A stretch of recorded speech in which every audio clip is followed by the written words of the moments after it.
என்னோடு பேசும் ஆண்டவரே, என்னை நீ மாற்றும் என்று சொல்லி நீங்கள் காத்திருக்கும் போது கர்த்தர் அற்புதங்களை செய்வார். நாம் 24 அதிகாரம் 17ஆம் வசனம் 204வது பக்கம். அவரை நான் காண்பேன், அவரை நான் தரிசிப்பேன்.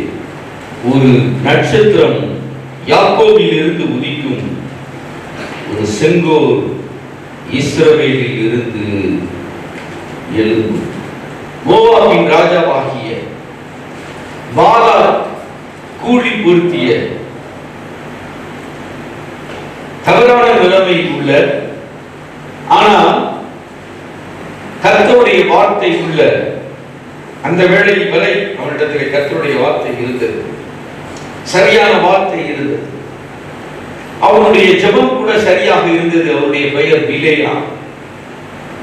நமக்கெல்லாம் ஜெபம், நாம் வாழணும் அப்படின்னு சொல்லி ஜெபிக்கிறோம், நாம் வாழ வைக்க வேண்டும் என்று ஜெபிக்கிறோம். ஆனால் அவருடைய ஜெபத்தை நீங்கள் வேதத்தில் இந்த கிறிஸ்துமஸ் அன்னைக்கு நான் சொல்ல விரும்பவில்லை. அவனுடைய விருப்பமான ஜெபம், ஆனால் அதற்கு அவன் பதிலை பெற்றுக் கொள்ளவில்லை. ஆனால் ஆண்டவரை அறிந்திருந்தான், ஆண்டவரை எப்படி சந்திப்பது என்று அறிந்திருந்தான், ஆண்டவரோடு பேசுவது எப்படி என்று அறிந்திருந்தான், ஆண்டவருடைய உள்ளத்தை அறிந்திருந்தான், இந்த உலகத்தின் எதிர்காலத்தை அறிந்திருந்தான். அப்பொழுது உள்ள காலம் இஸ்ரவேலருக்கு ஒரு போராட்டத்தின் காலம், ஒரு பிரயாண கூட்டமாய் கடந்து செல்லுகிற ஒரு காலத்திலே அவர்கள் இருந்தார்கள். அவர்களுக்கு ஒரு இடம் இல்லை. ஆபிரகாம் தான் போகும் இடம் இன்னதென்று அறியாமல் போனான். ஆனால் இவர்கள் அறிந்து போனார்கள், பாலும் தேரும் ஓடுகிற கானானை சுதந்திரிக்க. ஆனால் வழிகளில் போராட்டம், தேவைகள், தண்ணீர் தேவை, மன்னா தேவை, கர்த்தருடைய பாதுகாப்பு தேவை, இவைகள் இருந்தது. இவைகளின் நடுவே கர்த்தர் பாதுகாத்தபடியினால் பொறாமை கொண்ட பாலாக் பிலேயாமை கூலி பொருத்தினார். அது பிலேயாம் இஸ்ரவேல் ஜனங்களின் நிலைமையை சொல்லியும் ஆசீர்வதித்தான். மோவாபின் பாவத்தின் நிமித்தம் அதற்கு சாபத்தையும் அவன் கொடுத்தான். ஆனால் அவைகளின் நடுவே ஒரே ஒரு காரியம், ஒரு நட்சத்திரம் யாக்கோபில் இருந்து உதிக்கும் என்று சொன்னார். ஒரு நட்சத்திரம் யாக்கோபில் இருந்து உதிக்கும் என்று சொன்னார். நீங்க நம்ம எல்லா வீட்லையும் நட்சத்திரம் இல்லை. இடத்துல வந்து ஒவ்வொருத்தர் வீட்லையும் ஒரு நட்சத்திரம், 2 நட்சத்திரம். நான் ஒரு முறை ஒரு வீட்டிற்கு சென்றிருந்தேன். 4 நட்சத்திரம் தொங்கினது. அந்த வீட்டில் 4 பிள்ளைகள் இருந்தாங்க. அவனே சொன்னேன், 4 நட்சத்திரம் 4 பிள்ளைகள், கர்த்தர் உங்களை ஆசீர்வதிப்பாராக அப்படின்னு சொல்லுவோம். அந்த தொங்க விடுகிற நட்சத்திரம் தவறு அல்ல. வார்த்தைக்கு வெளியே நான் போக விரும்பல. ஆனா நாம் நட்சத்திரத்தை தரிசிக்க வேண்டும். இயேசுவாகிய நட்சத்திரத்தை, யாக்கோபிலிருந்து தோன்றின நட்சத்திரத்தை. அதோடு வாழ்க்கையை முடித்து விடலாமா என்றால் நீயும் நாமும் நட்சத்திரங்களாக மாற வேண்டும். நீங்க நட்சத்திரம் அப்படின்னா வெள்ளி திரையிலே தோன்றுகிறவர்களை தான் நாம் நினைக்கிறோம். இல்லை என்றால் தொலைக்காட்சி பெட்டியிலே நாம நினைக்கிறோம் அதுக்குள்ள நட்சத்திரம் இருக்கு அப்படின்னு சொல்லி. அதை நீங்க தேடி அந்த ஸ்கிரீனை கழிச்சு பார்க்க ஒரு நட்சத்திரமும் இருக்கு. அது கொஞ்ச நேரம் வந்து மாயையா தோன்றிட்டு போயிடும். நான் அனிமல் பிளானட் அந்த சேனலை எப்பமாச்சும் பார்ப்பேன். எனக்கு ஒரு வருத்தம், எங்க அப்பா காலத்துல இதெல்லாம் பார்க்க முடியலையே அப்படின்னு. இப்போ எங்க வீட்டில் ஒரு பூனை வளர்க்கிறோம். ஒரு நாள் நான் அனிமல் பிளானட் சேனல் ஆன் பண்ணேன். அதுக்குள்ள வந்த அனிமல்ஸை பார்த்த உடனே அது அந்த ஸ்க்ரீன் மேலே போய் அப்படி அரண்ட ஆரம்பிச்சிச்சு. பயந்தேன். அன்னைக்கு ஆஃப் பண்ணேன். இனிமேல் இந்த காலத்துலையும் போடக்கூடாதுங்களா அப்படின்னு சொல்லி. அந்த பூனை என்ன நினைச்சுக்கிடுச்சுன்னா, இந்த டிவி பெட்டிக்கு உள்ள இன்னொரு பூனை இருக்கு போல, இன்னொரு யானை இருக்கு போல, இன்னொரு புலி இருக்கு போல அப்படின்னு நினைச்சுக்கிடுச்சு. இன்னைக்கு நீங்களும் அப்படி நினைக்கிறீங்க. இவங்கதான் நட்சத்திரம், இவங்கதான் ஜீவன் உள்ளவர்கள், இவங்கதான் இந்த சந்ததியை வழி நடத்துறவங்க அப்படின்னு. இல்லைங்க, நீங்க தான் மாற வேண்டும். இயேசுடைய பிறப்பை அநேகர் அறிந்திருக்கிறார்கள். இயேசுடைய பிறப்பு அறிந்து கொள்ளப்பட வேண்டிய ஒன்று, அடுத்து அனுபவிக்கப்பட வேண்டிய ஒன்று. இதை மனசுல குறிச்சுக்கொள்ள. இயேசுடைய பிறப்பு அறிவிக்கப்பட வேண்டும், அறிந்து கொள்ளப்பட வேண்டும், அனுபவிக்கப்பட வேண்டும், அடுத்து அது அறிவிக்கப்பட வேண்டும். மத்தேயு 1ஆம் அதிகாரத்துல பார்த்தீங்கன்னா நிறைய கேரக்டர்ஸ் அந்த இடத்துல இருக்கிறாங்க. ஏரோது ராஜா அந்த இடத்துல இருக்கிறார். அந்த இடத்துல கிழக்கிலே உள்ள நபர்கள் இல்லைன்னா கிழக்கை சார்ந்த சில சாஸ்திரிகள் அங்கே காணப்படுகிறார்கள் 2வது அதிகாரத்தில். அதுக்கப்புறம் அந்த ராஜா பிரதான ஆசாரியனை அழைக்கிறார். அப்போ இயேசுவின் பிறப்பு யாருக்கெல்லாம் தெரிஞ்சிருக்குன்னா ஏரோது ராஜாவுக்கு தெரிஞ்சிருக்கு. கிழக்கிலே இருந்து வந்த சாஸ்திரிகளுக்கு ஒரு நட்சத்திரத்தின் மூலமாக தெரிந்திருக்கிறது. அடுத்து ஏரோது கூட அந்த இடத்துல ஒரு வார்த்தை இருக்கு, எருசலேம் நகரத்தார் யாவரும் கலங்கினார்கள். நாம் எருசலேமுக்காக ஜெபித்துக் கொண்டிருக்கிறோம்.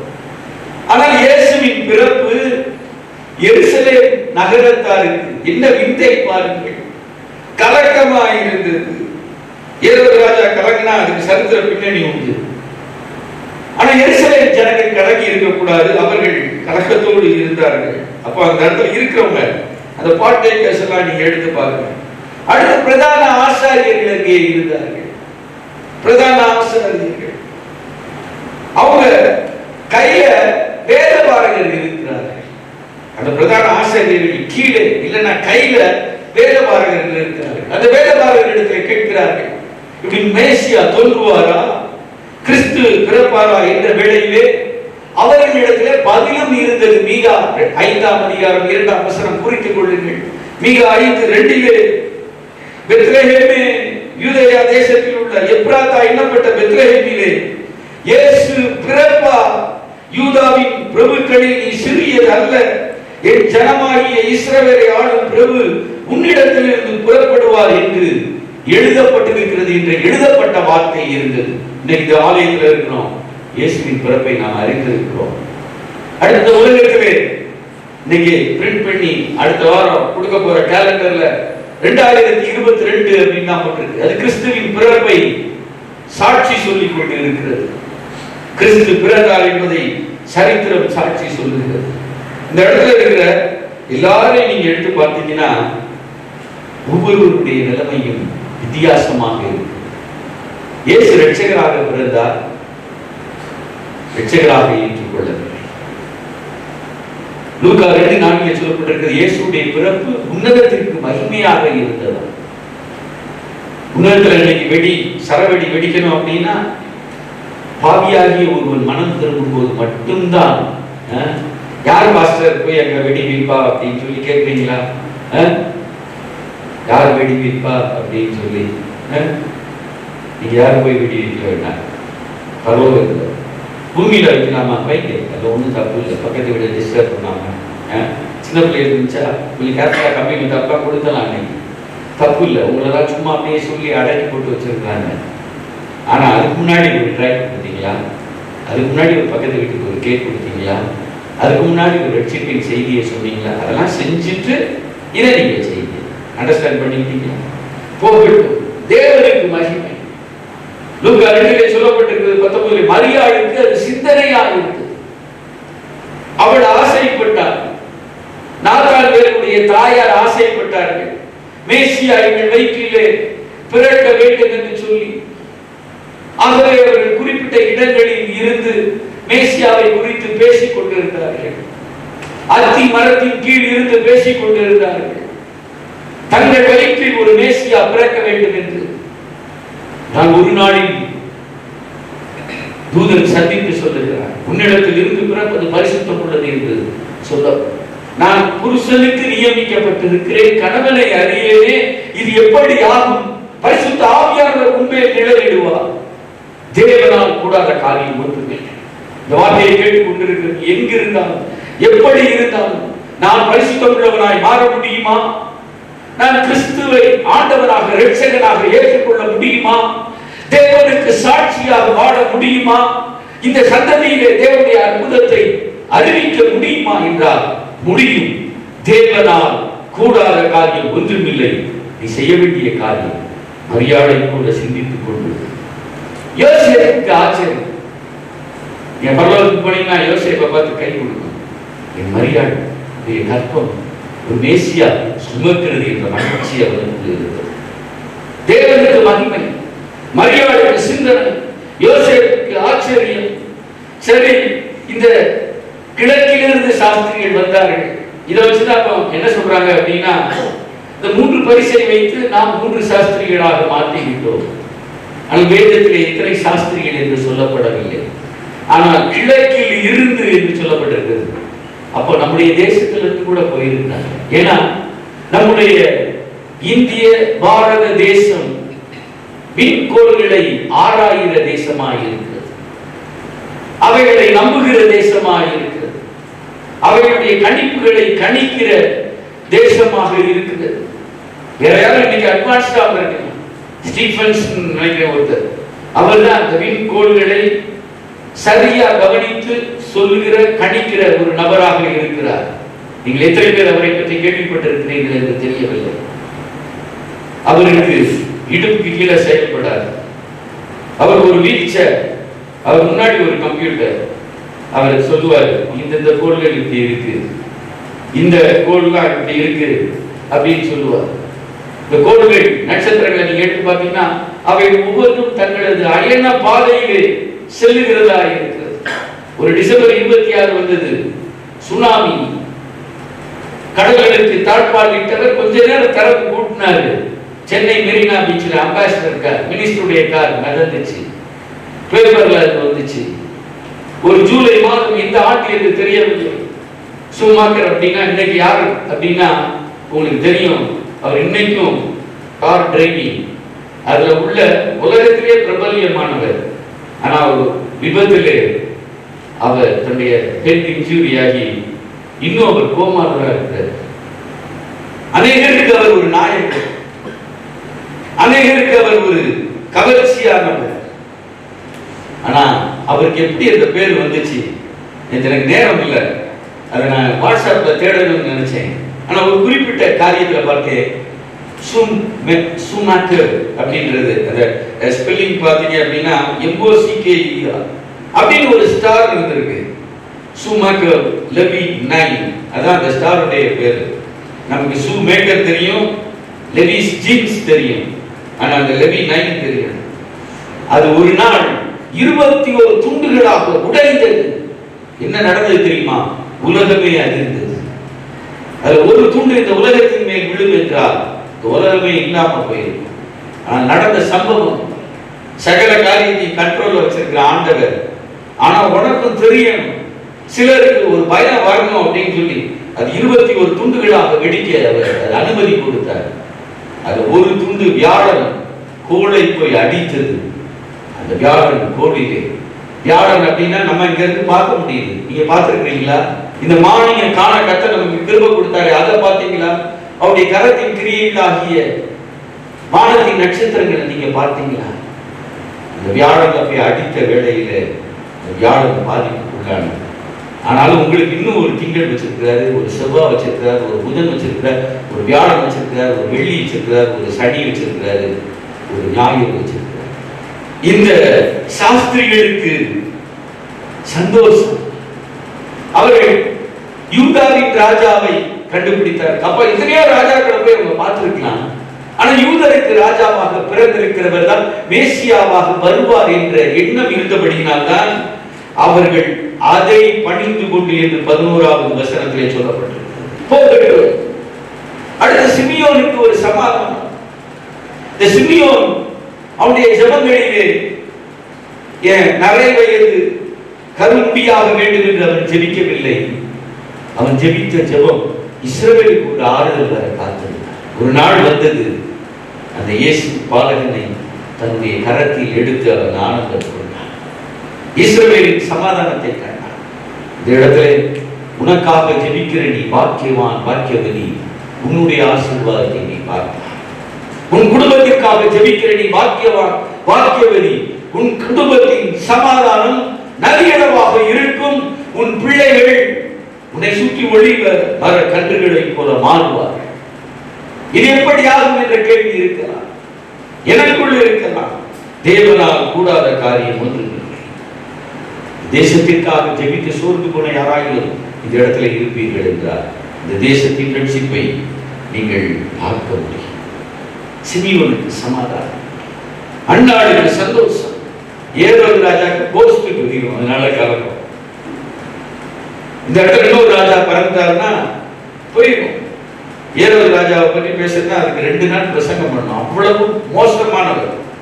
2 வயசுக்கு உட்பட்ட 185 குழந்தைகளை அவர் கொலை செய்தார் என்பதற்கு உலகத்தில் இன்று ஆதாரம் இருக்கிறது. வேதத்தில் புலம்பல் அங்கே 17ஆம் வசனத்திலே 16ஆம் வசனத்திலே ராமாவிலே கூக்குரல் கேட்டது என்று எளிதாக எழுதப்பட்டிருக்கிறது. ஒரு தீர்க்க தரிசன வார்த்தையை ரிப்பீட்டடா அதை ரெக்கார்ட் பண்ணி அதை எழுதியிருக்கு. ஆனால் 185 குழந்தைகள், அது சரித்திரத்தில் கண்டுபிடிக்கப்பட்ட கல்லறை. ஆனால் அவன் தன்னுடைய பதவி போகக்கூடாது என்பதற்காக எத்தனை கொலை செய்தான். இந்த இடத்துல வந்திருக்கிறவர்கள் சொல்றேன், யார் ஏறுது ராஜா, உங்களுக்கு ரொம்ப பதவிகள் ஜெபித்துத்தானே சென்றார். ஒரு எல்கேஜி கிளாஸ்ல அட்மிஷன் வாங்கணும்னா இன்னைக்கு நம்முடைய தமிழ்நாட்டு மக்கள் தங்கள் வீட்டை மாற்றுகிறார், தங்கள் ஊரை மாற்றுகிறார். இங்கிலாந்துல தமிழர்களாக இருந்து இங்கிலாந்துக்கு சென்றவர்களை குறித்து சொல்றேன். ஒரு நல்ல ஸ்கூல் உள்ள பகுதியில ஒரு வீடு வேணும்னு வாங்குறாங்க. ஏன்னா அப்பதான் அந்த அட்ரஸை வச்சு ஒரு அட்மிஷனை, ஃப்ரீ அட்மிஷனை வாங்க முடியும் அப்படின்னு சொல்லி. ஒரு எல்கேஜி அட்மிஷனை காட்டணும், பரலோகத்துக்கு பிரஜையாய் மாறுவது பெரிய காரணம். ஒரு எல்கேஜி நல்ல ஸ்கூல் போறீங்க, நல்லதுதான்.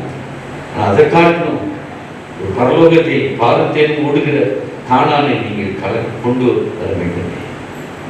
ஏறுவதை பதவி ஆசைப்பட்டேன். ஆனா எருசலேம் நகரத்தார் கலங்கினார்கள் என்று நான் கண்டுபிடிக்க முடியவில்லை. ஆனால் இன்று இந்த தேசத்தில் அதை நான் பார்க்கிறேன். கலக்கத்தோடு தாங்கள் இருக்கிற ஆலயத்திற்கு செல்கிறார்கள். கர்த்தருடைய ஆலயத்திற்கு போவோம் என்று சொன்னபோது 122ஆம் சங்கீதம் என்று நினைக்கிறேன், தாவீது மகிழ்ச்சியா இருந்தார் என்று சொல்லப்பட்டிருக்கு. என்ன, ஆலயத்துக்கு புறப்பட்டு வந்திருக்கிறீங்க பார்த்தீங்களா, கர்த்தர் உங்களுடைய ஆசீர்வதிப்பாரா, ஜெப அறை உள்ள வீட்டை கொடுப்பாரா, தியாக அறை உள்ள ஒரு டேபிளை கர்த்தர் உங்களுக்கு கொடுப்பாரா, உங்களுக்கு ஒரு சொந்த வீட்டை கொடுப்பாரா. மண்ணோரை மீட்க விண்ணுலகம் விட்டு வந்த ஆண்டவர் உன்னை ஆசீர்வதிப்பது எளிதான காரியம். ஆனால் ஒரு ஏரோதை போல கலங்குகிற எருசலேம் கூட்டத்தாராய் மாறிவிடாதீர்கள். தேவனுக்கு மகிமை, மரியாளுக்கு சிந்தனை, யோசேப்புக்கு ஆச்சரியம், சாஸ்திரிகளுக்கு ஆனந்தம், அடுத்து சாஸ்தானம். அதைத்தான் பணிந்து கொண்டார். அவங்க அங்கோட ஆட பணிந்து கொள்ளவில்லை. நீங்க நம்ம இருக்கிற தேசத்தில் சர்ப்பத்தை வழிபடுகிறார்கள். சீன தேசத்திலே சர்ப்பத்தையும் வைரஸையும் உயர்த்தி கொண்டிருக்கிறார்கள். சிங்கப்பூர் தேசத்திலே சீனர்களை பின்பற்றுகிறவர்கள் பெருகி தொடங்கிவிட்டார்கள். சிருஷ்டியை அல்ல, சிருஷ்டிகளை தொழுது கொள்கிறவர்களாக இருங்கள். சூரியனுக்கு நன்றி, ஆனால் சூரியனை சிருஷ்டித்தவரை பணிந்து கொள்ளுகிற ஒரு ஞானம் உள்ளவர்களாக நாம் இருக்க வேண்டும்.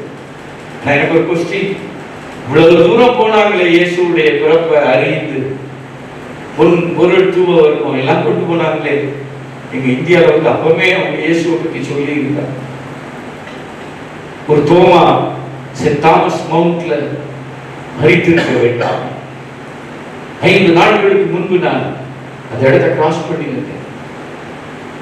அந்த இடத்தை கிராஸ் பண்ணி 2 தடவை வந்தேன் சென்னையில. இந்த இடத்துல தாங்க எங்க தோமாவை கொண்டாங்க. இயேசுதான் ரட்சகர் என்று சொன்னவனை கொண்டார்களே. எங்கள் தேசம் மன்னிக்கப்படுவதா? எங்கள் தேசத்தின் பாவம் கழுவப்படுவதா? அவருடைய ஜீவனுக்கு ஈடாக ஜனங்களை தருவேன் என்று சொன்னாரே சங்கீதம் 2. இந்த தோமாவுடைய இரத்தத்திற்கு ஈடாகும் கர்த்தர் ஜனங்களை தார். ஜனங்களை ஏற்கனவே தர துவங்கிட்டார். அந்த சென்ட் தாமஸ் மவுண்ட்ல உள்ள அசெம்பிளி சாப்பாடு சபை, என்னுடைய வார்த்தை சரியா இருக்கும்னா 80,000க்கு மேல அதிகமான நபர்கள் அங்கே இருக்கிறார்கள். ஒரே ஆலயத்தில் அங்கத்தினர் நம்முடைய ஆலயத்தில் உன்னுடைய வேலை வீணாகாது, உன்னுடைய கண்ணீர் வீணாகாது, உன்னுடைய பிரயாசத்திற்கு பலன் உண்டு, உன்னுடைய ஜபத்திற்கு பலன் உண்டு, உன்னுடைய சுறுசுறுப்புக்கு பலன் உண்டு, உன்னுடைய நல்ல எண்ணங்களுக்கு பலன் உண்டு, பதில் உண்டு. ஒரு கலசம் தண்ணீர் கொடுத்தால் கூட அதனால் நீங்கள் ஆசீர்வதிக்கப்படுவீர்கள். பரிசுத்தவான்களுக்கு நீங்கள் செய்கிற ஒவ்வொரு காரியங்களுக்கும் பதில் உண்டு, பலன் உண்டு. சில வேளைகளில் நம்ம நினைப்போம், ஐயோ நம்முடைய எதிர்காலம் என்ன அப்படின்னு. எனக்கு தேவைப்படுமே சபைக்காக, இல்லைனா ஒருவருக்காக, ஏதோ ஒரு காரியம் என்று சொல்லி. ஆனால் கர்த்தர் நான் அனுப்பின அன்னைக்கே பதில் செஞ்சுட்டார். எனக்கு தெரிஞ்ச ஒரு பாஸ்டர் ஃபோன் பண்ணி சொன்னேன், பாஸ்டர் இன்னைக்கு காலையில் நான் அப்படி காரியங்களை செஞ்சேன், மதியத்துக்குள்ளேயே கர்த்தர் அதை ஈடு கட்டிட்டார் அப்படின்னு சொல்லி. ஆண்டவர் கடனாளியாக இல்லை, ஏழைக்கு இறங்குகிறவர் கர்த்தருக்கு கடன் கொடுக்கிறார். எத்தனை ஏழைகளுக்கு நீங்கள் இறங்கி இருக்கிறீர்கள், எத்தனை தரித்திரரை விசாரித்திருக்கிறீர்கள், எத்தனை உறவினர்களை நீங்கள் கனம் பண்ணுகிறீர்கள். உங்களை காட்டிலும் மேன்மை உள்ளவர்களாக அவர்களை எண்ணுகிறீர்களா, தாழ்ந்தவர்களாக எண்ணுகிறீர்களா? உங்களை காட்டிலும் மேன்மை உள்ளவர்களாக எண்ணுங்கள். கர்த்தர் உங்களை மேன்மை உள்ளவராக எண்ணுவார். அடுத்து இந்த மத்தேயு 2:13-16 மார்க் 1:24 இதெல்லாம் பாத்தீங்கன்னா சாத்தானுக்கு துக்கம் இயேசு பிறந்தது. அவன் ஒரு தீர்க்கதரிசி. இயேசு பிறந்தா என்ன நடக்கும் அப்படின்னு தெரிஞ்சிச்சு. இஸ்ரவேல் ஜனங்களை வழிமறித்தவன் அவன். தாவீதின் வம்சத்தை கழுத்தை நெரிக்க முயன்றவன் அவன். ராமாவிலே கூக்குரலை உண்டாக்கினவன் அவன். இயேசு 2 வயது அடையும் முன்பு இயேசுவை அழிக்க விரும்பினவன் அவன். இயேசுவுடைய 30வது வயது முடிந்து ஊழியத்தை துவங்கின வேளையிலே மலை பாங்கான இடத்திலிருந்து தள்ளிவிட்டு அவரை கொலை செய்ய முயன்றவன். அவனுடைய அத்தனை திட்டங்களும் தோற்று போனது. அடுத்து திருச்சபைக்கும் அவன் விரோதமான, இயேசுவுக்கு விரோதமான சக்தி திருச்சபைக்கு விரோதமாக செயல்படும். திருச்சபைக்கு விரோதமான சக்தி தேவனுக்கு விரோதமாக செயல்படும். இதை எழுதி வைத்துக் கொள்ளுங்கள். வெளிப்படுத்தின விசேஷம் வரைக்கும் அந்த போராட்டம். அந்த சர்ப்பம் அந்த ஆண் பிள்ளையை கொலை செய்ய முயன்றது என்று சொல்லப்பட்டிருக்கிறது. ஆனால் அந்த ஆண் பிள்ளையை காப்பாற்றின ஆண்டவர், வனாந்தரத்தில் இஸ்ரவேலை காப்பாற்றின ஆண்டவர் உங்களை காப்பாற்றுவார், ஆதரிப்பார். இந்த காலை வேளையிலே கர்த்தர் உங்களோடு பேச விரும்புகிற காரியம், ஒரு நட்சத்திரம் யாக்கோபில் இருந்து உதிக்கும் என்றால், ஒன்று இயேசு அந்த நட்சத்திரம். அதை நீங்கள் அறிந்திருக்க வேண்டும். யாக்கோபில் இருந்து உதிக்கும், யாக்கோபில் இருந்து உதித்த, யூதாவில் இருந்து தோன்றின செங்கோல் அந்த இயேசுவே. அதை நீங்கள் அறிந்து கொள்ள வேண்டும், அதை அனுபவிக்க வேண்டும், அதை அறிவிக்க வேண்டும். அடுத்து என்ன தெரியுமா? தேவனுடைய ஊழியர்கள் நட்சத்திரங்களாக இருக்கிறார்கள். வெளிப்படுத்தின விசேஷத்தில் சொல்லப்பட்டிருக்கிறது, தனது வலது கரத்திலே ஊழியர்களை நட்சத்திரங்களாக. அப்படி என்றால் ஊழியர்கள் நட்சத்திரமாக இருக்க வேண்டும். அடுத்து நீங்கள் ஊழியர்களாக இருக்க வேண்டும். புல்பீட்ல இருந்து பேசுறவங்க ஊழியம் செய்யறாருன்னு நினைக்காதீங்க. அதுக்கு பின்னாடி ஊழியம் தேவை. பாடுறவங்க ஊழியக்காரங்க நினைக்காதீங்க. அதற்கு பின்னாடி ஊழியக்காரர்கள் தேவை. ஒரு சபையின் ஒரு நிகழ்ச்சியை முன்னின்று நடத்துகிறவர் தான் ஊழியர்கள் நினைக்காதீர்கள். அதற்கு பின்னாக பல வல்லமைகள் வேண்டும். எனக்கு எந்த தேசம் என்று தெரியவில்லை, ஸ்காட்லாண்டா எந்த தேசம் தெரியல. அங்கே வல்லமையாக ஒரு பிரசங்கம் பண்ணி திரளான ஜனங்கள் ரட்சிக்கப்பட்டு அவர் ஆண்டவரோடு பேசக்கூடிய வல்லமை உள்ளவர், ஆண்டவருடைய சத்தத்தை கேட்கக்கூடிய வல்லமை உள்ளவர்.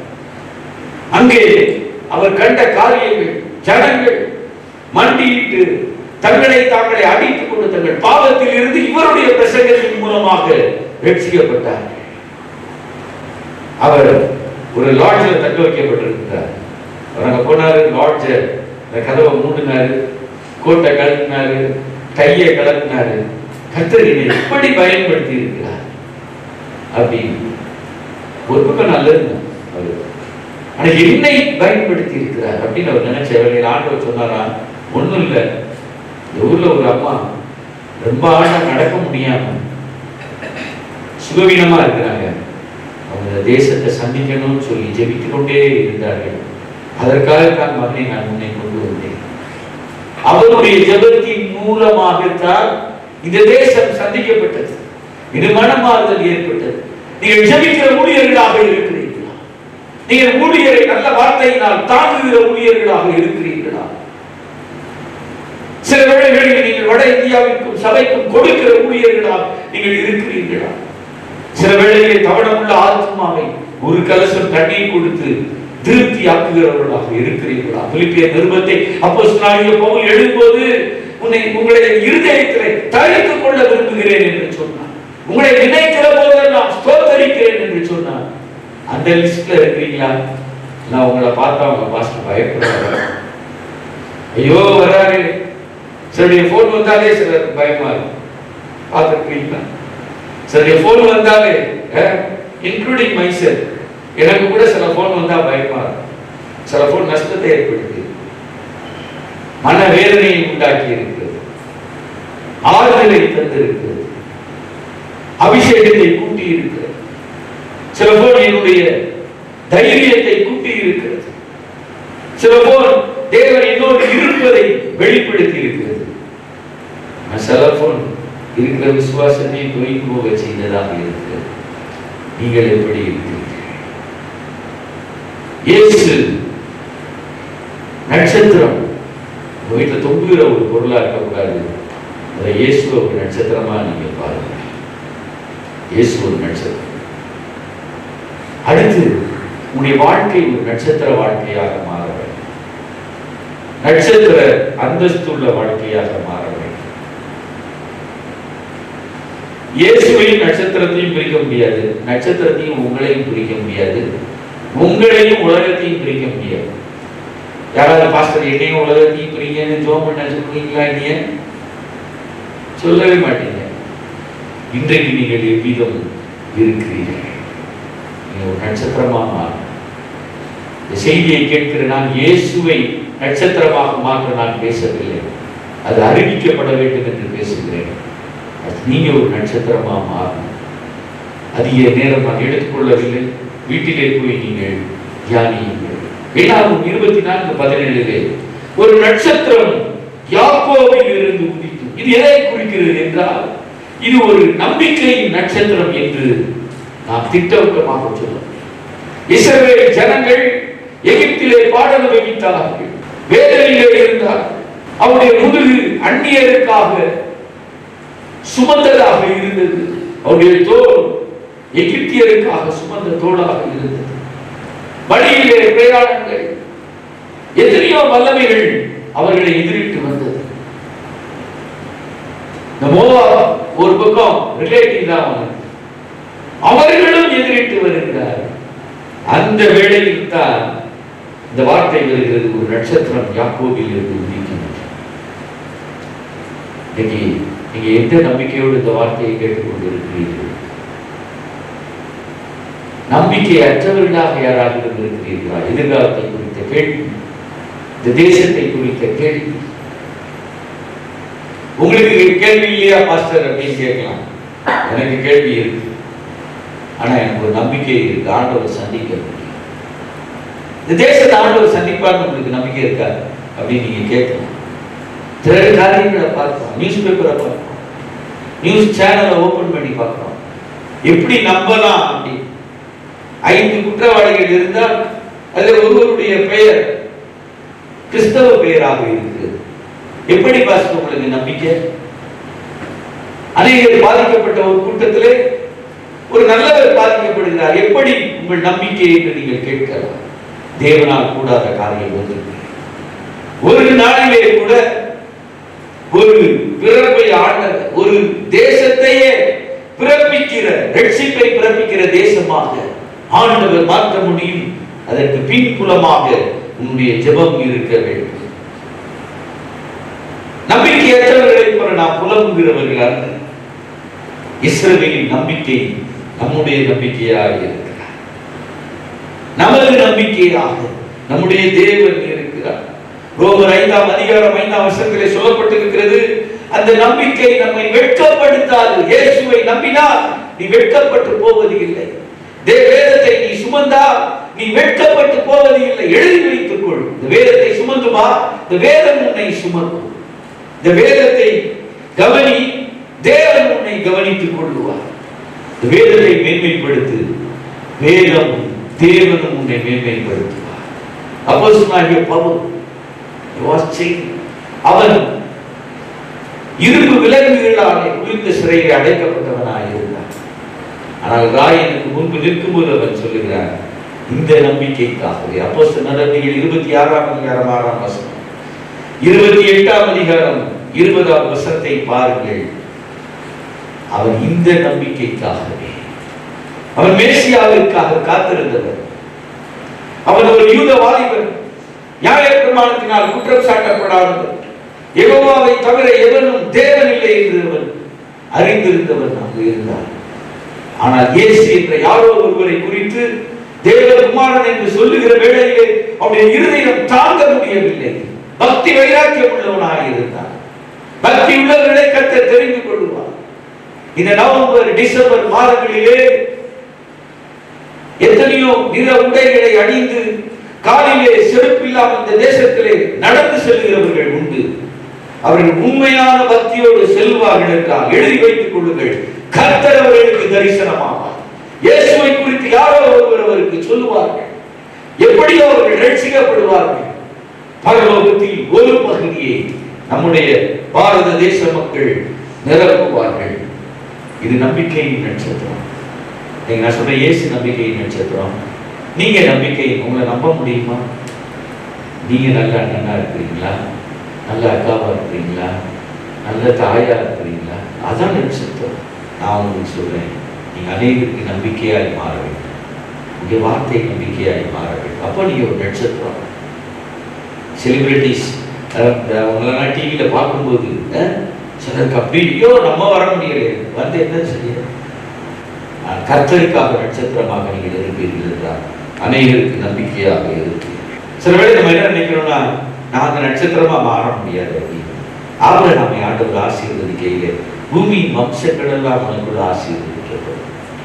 பகலிலே மணலத்தனையான ஜனங்களை ஆசீர்வாதமாக கண்டான். ஆனால் ராக்காலத்திலே நட்சத்திரங்களை காண்பித்து ஆண்டவர் சொன்னார், இதை போல ஒரு சந்ததிமா, அந்த சந்ததியிலே நீயும் நானும் இருக்கிறோம். அதை மறந்து விடாதீர்கள். உலகம் நம்மை மிதிக்கலாம், உலகம் நம்மை புறக்கணிக்க நினைக்கலாம், மனிதரிடம் தலையின் மேல் ஏறி போகலாம். அந்த நாட்களுக்கு ஒரு முடிவு வந்திருக்கிறது, வரும். உன் வாழ்க்கையில் நீ அதை பார்க்க முடியும். எழுதி வைத்துக்கொள். மனிதர்கள் உன் தலையின் ஏறி போன நாட்கள் முடியும். நீ அநேகருக்கு மேலாக, அநேகருடைய தலைக்கு மேலாக பிரகாசிக்கிற நம்பிக்கை நட்சத்திரமாக மாறப்போகிறார். மாறப்போகிறார்.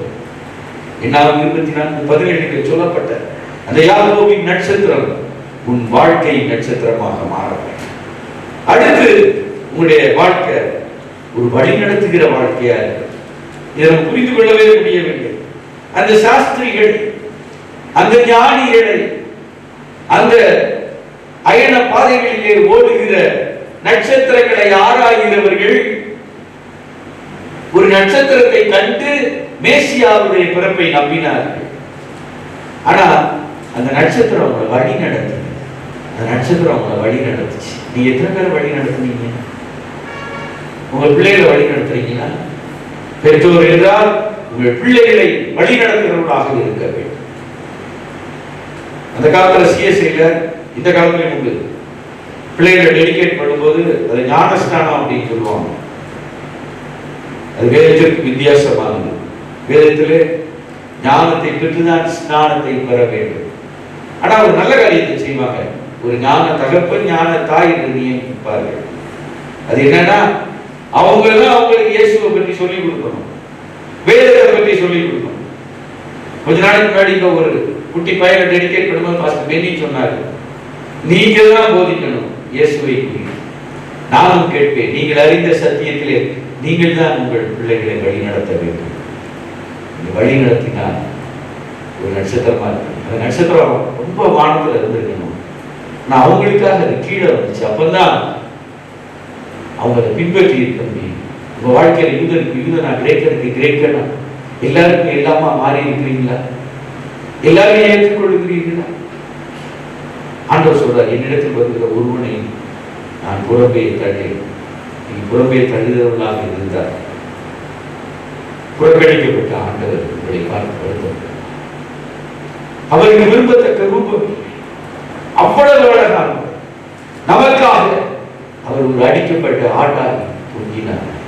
இந்த வேளையில் நான் சொன்னேன், நீங்க வழி நடத்துகிற ஒரு நட்சத்திரமாக இருங்கள். அடுத்து தானியேல் 12:3 படி நீங்கள் ஒரு பிரகாசமான நட்சத்திரமாக மாற வேண்டும். வழி நடத்துகிறவர்களாக மட்டுமல்ல. இந்த வார்த்தைகளை கவனித்துக் கொள்ளுங்கள். தானியேலிலே சொன்னதை கூட அநேகரை நீதிக்கு உட்படுத்துகிறவர்கள்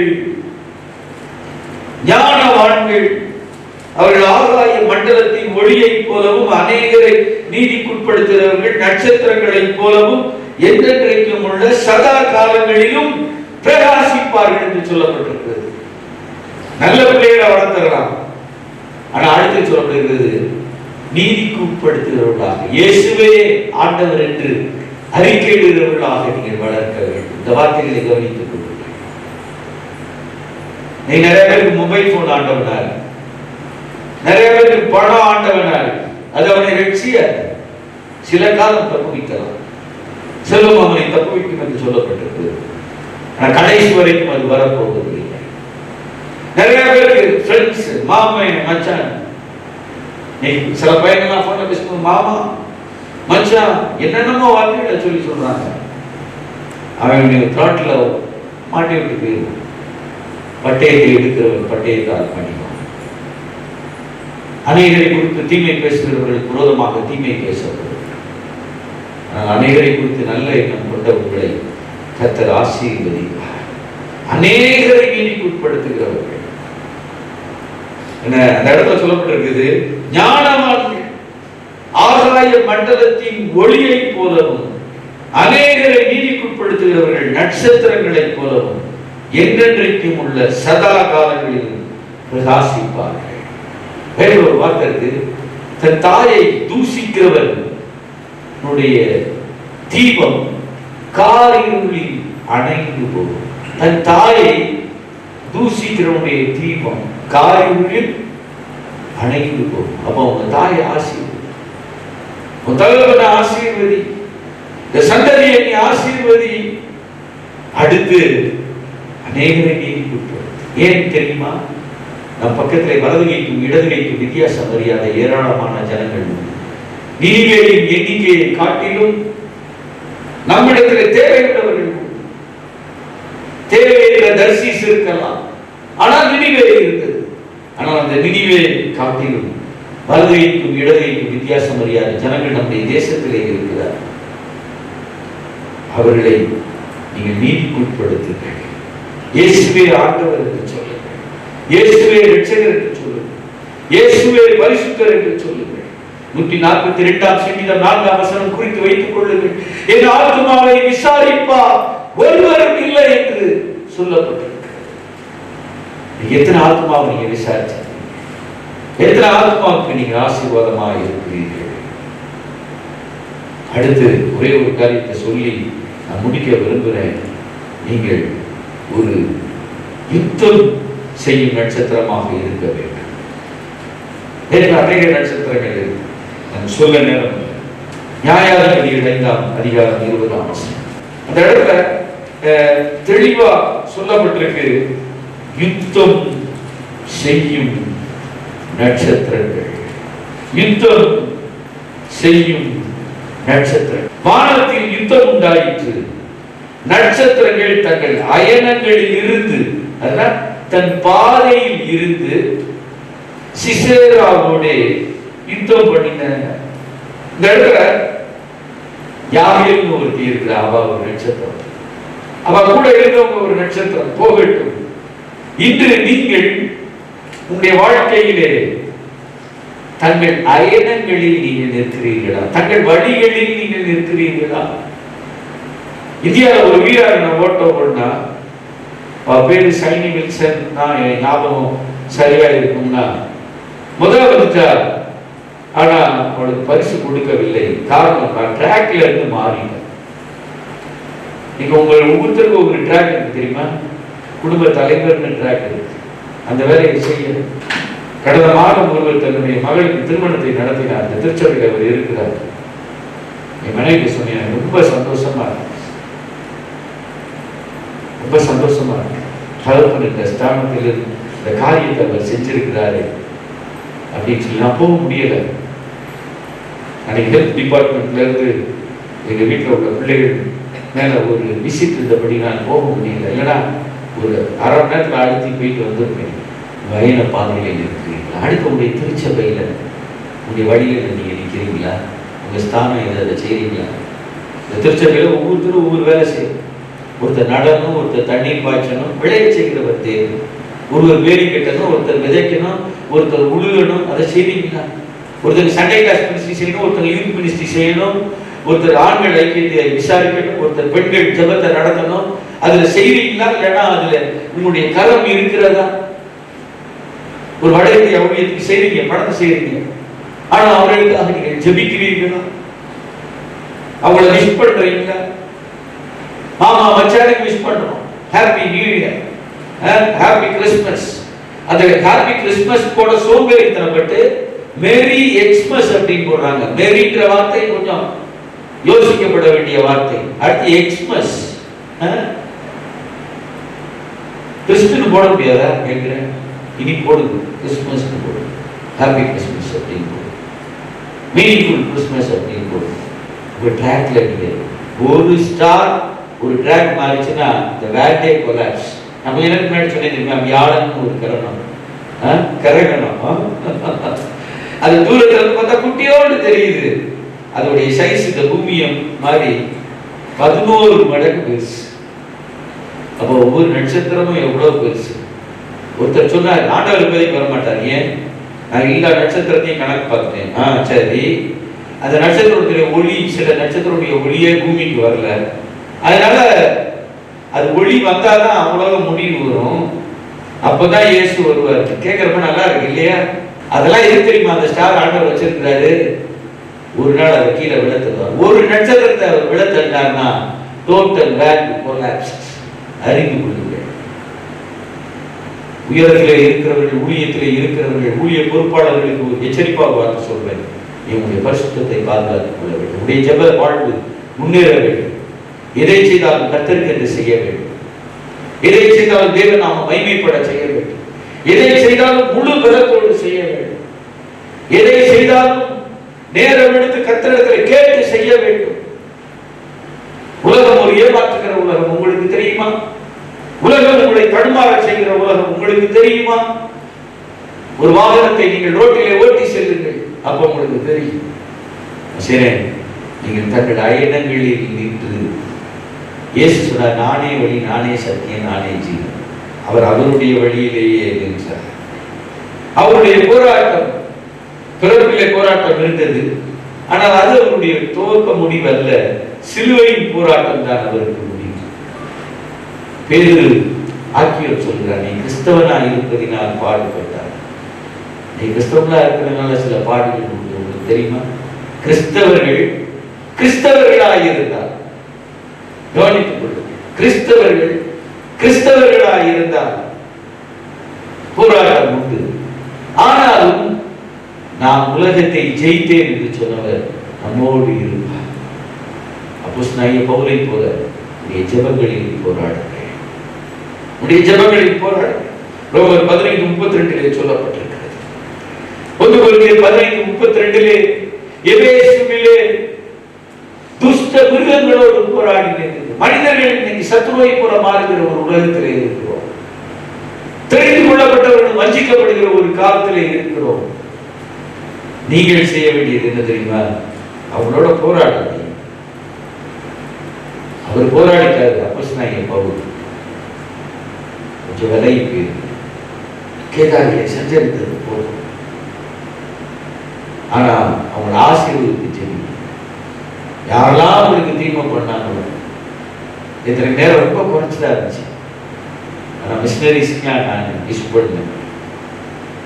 1-2 நண்பர்கள் என்னை விட்டு விலகி சென்று விட்டார்கள். போதும், இவரோடு இருந்தால் இதுதான் வாழ்க்கை. அவங்களுக்கு நான் விஷ் பண்ணேன். அதில் ஒருத்தர் பதிலுக்கு விஷ் பண்ணியிருக்கிறது. ஆண்டவர் சொல்ற இடத்துக்கு வருகிற ஒருவனையும் நான் புறம்பே தள்ளேன் என்று சொன்னார். நீ தள்ளுறீங்களா? உங்க குடும்பத்தில் யாரோ ஒருத்தரை தள்ளி வச்சுட்டீங்களா? அப்படி இருந்தால் இன்னைக்கு ஆண்டவர்கள் முதல் மன்னிப்பு கேளுங்க, அவங்கள்ட்ட மன்னிப்பு. அடுத்தது 2 தீமோத்தேயு 4:7 படி விசுவாசத்திற்காக போராடுங்க. ஒரு விசை ஒப்புவிக்கப்பட்ட விசுவாசத்திற்காக. இன்னைக்கு அற்புதத்துக்காக ஆண்டவரை பின்பற்றினவர்கள் விசுவாச போராட்டத்தில் நிற்கவில்லை. விசுவாச போராட்டத்தில் நின்று பாருங்கள், நீங்கள் நட்சத்திரங்களாக மாறுவீர்கள். இயேசுவே நட்சத்திரம், அது உண்மைதான். ஆனால் நீ நட்சத்திரமாக மாற வேண்டும். எபேசியர் 6:12 துறைத்தனங்களோடும் அதிகாரங்களோடும் போராட்டம் உங்களுக்கு உண்டு. உலக மாமிசம் பிசாசோடு போராட்டம் உண்டு. ஆண்டவர் இயேசு தன்னுடைய பிறப்பில் இருந்து கல்வாரி சிலுவை வரை போராடி அவர் ஒரு அடிக்கப்பட்ட ஆடா, ஒரு பலியான ஒரு மிருகமா, ஒரு சர்ப்பத்தை போல, சர்ப்பம் அல்ல, ஒரு சர்ப்பத்தை போல தொங்கினார். இன்று அவர் விடிவெள்ளி நட்சத்திரமாக அவர் இருக்கிறார். இருளில் உள்ள ஜனங்கள் பெரிய வெளிச்சத்தை காண வேண்டும் என்றார்.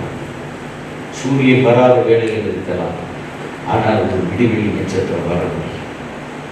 சூரியனுடைய வெளிச்சத்தை பெற்று ரிஃப்ளெக்ட் பண்ணுகிற சந்திரன் மறைக்கப்பட்ட ஒரு அமாவாசை இருக்கலாம், ஆனால் ஒரு விடிவெள்ளி நட்சத்திரம் உண்டு. ஆதியாகமம் 1ஆம் அதிகாரத்தை நீங்கள் எடுத்து பார்ப்பீர்கள்.